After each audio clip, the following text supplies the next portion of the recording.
Well, hey everyone, Mark Russo here, and I'm coming to you live from Russo HQ here during quarantine and lockdown.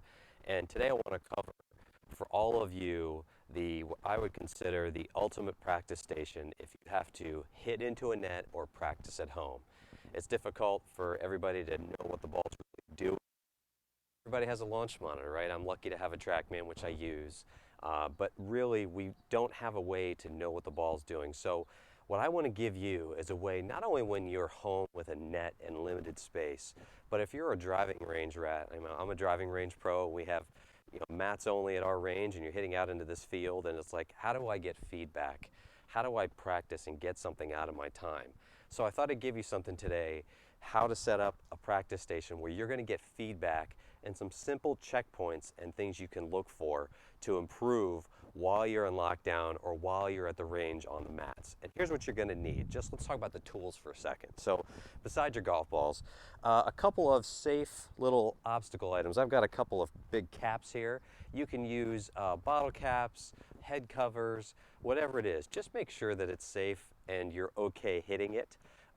That's really important. We want to make safety first, right? Also a can of my good old buddy, the foot powder spray. It's easy to use marking paint on grass, but typically most of us are not going to be on grass when we're hitting balls. So foot powder is great for a couple reasons. We're going to spray the club face, okay, to know where we hit it on the face. So we'll do that. But you can also mark the mat. I've got a white line on the mat here you may be able to see.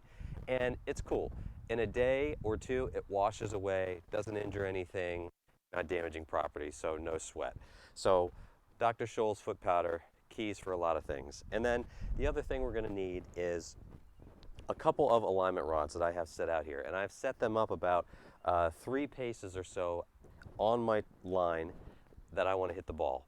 And what I want you to do is I want you to do it, just measure it a couple of feet. You can use your club from the hosel to the grip end and put them 3 paces out, a couple feet apart, and this is going to be your start line. Now let's talk about that for a second. If your target is straight through, but you like to draw the ball, your start line may be a shade to the right of the target. So you're going to set those up where you want to see the ball begin. And the whole point here is for you to get an understanding of how the ball is going to, again, start initially, which is super important. And what we're teaching there is some club face control, okay? And if you're at the range, you could do this. Get yourself a mat that's a little bit away from everybody, and just, as long as you're safe again, walk out, peg a few into the grass, and set up your station, okay? But what we're trying to teach you today is 3 things. How to hit it in the middle of the face, how to keep the face pointed where you want the ball to start, and where the club is going to hit the ground, okay? So if you can manage those 3 things, you're generally going to do pretty well, okay? And especially in this scenario when we're limited in what we can get. So we set our white line on the ground. That is for where your ball goes, okay? And ideally what we're trying to do is we're trying to manage front to back. Where do I land the club? Obviously we don't want to land the club back here, okay? That's hitting it fat. So we're going to try and land the club ball first, turf second, little pivot, okay? So the line is super effective, and if you make it thick enough, you'll see a little puff even come up when you strike the golf ball, okay? And you'll even get some on your club. And then we're going to spray the face so we can manage heel to toe contact. The best thing we can do is strike it dead center, a couple grooves up, right? So really no other way to check that all the time than to simply spray the club face. So we've got our line to manage. We've got our 2 caps here, and those are there to create a better spatial awareness for you. They're incentives, okay? Incentives and obstacles are some of my favorite things. So we're going to use those. They're a little bigger than a club head width. And again, make sure it's something you're okay with hitting, okay, if you make a mistake. No sweat. So on the white line, we got our 2 obstacles, and we've got our start line. Now, can we execute all 3 keys in one swing? Okay, so let's give it a go here and see what we can do, all right?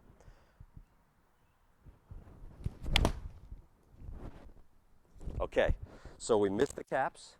I hit the ball first and the ground second, no contact back there. You can check me on that.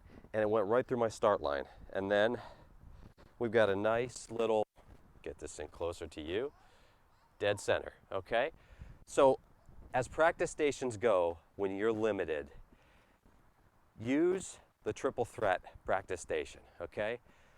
Where you bottom out, where the club is moving this way through impact, heel to toe, and can you manage the club face and start it in the right place?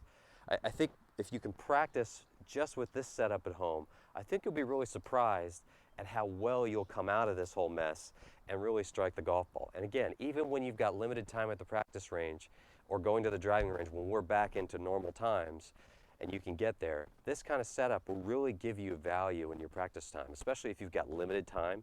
Get your small bucket, hit a bunch of wedges, set up your station, work through this. If you hit it well, go through the bag and do some random practice to different targets, you're set. And now you've done quality over quantity and created a practice station that works. Because a lot of you come to me in lessons and say, look, I like going to the range, but I feel like sometimes I don't really know what to practice. So obviously we're going to individualize to you, but this is a great catch-all, if you will, again, triple threat drill, if you want to call it that you can use in your quarantine state and at the range. And I think you're really going to see some great feedback and some improvement. I hope that helps you, and we'll see you on the lesson tee soon.